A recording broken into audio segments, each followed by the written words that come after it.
আমি ছাড়া এখন এর যে চলার পথ কিভাবে কি করব। আর সিদ্ধান্ত নিলাম, পরে ওখান থেকে ভাবলাম যে এটা একটা সুবর্ণ সুযোগ, আমি যেটা আগে থেকে চাচ্ছিলাম সেটাও হবে, আমি বিয়েও করে নেব, এরকম একটা সিদ্ধান্ত নিলাম। নিয়ে বাসায় কাগজপাতি খোঁজার চেষ্টা করি, দেখি আমার কাগজপাতি নাই। আমার ভোটার আইডি কার্ড, জন্ম নিবন্ধন, কই সেগুলো? সার্টিফিকেট সব ফাইল ছিল, কিছুই নাই।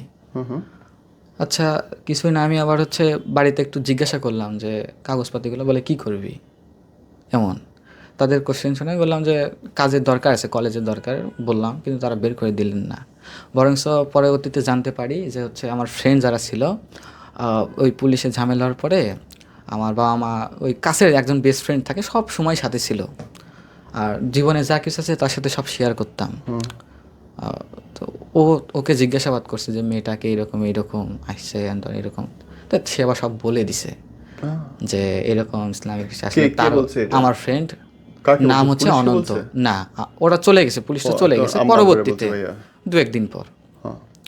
যখন আমি বাসায় এসে কাগজপাতি পাই না, তখন আমি জানতে পারি বিষয়টা। তো সে বলে দিছে সব কিছু, যে এরও ইচ্ছা আছে ইসলাম ধর্ম গ্রহণ করার, বিশেষ আগের থেকে এরকম করে বলতো, আর তারপরে এরকম একটা মেয়ের সাথে রিলেশন করে, সেটাই হচ্ছে এই মেয়ে। ও মাই গড, ওকে। এতে তো ফ্যামিলির মেন্টালিটি অনেক ঘুরে গেছে আমার উপর।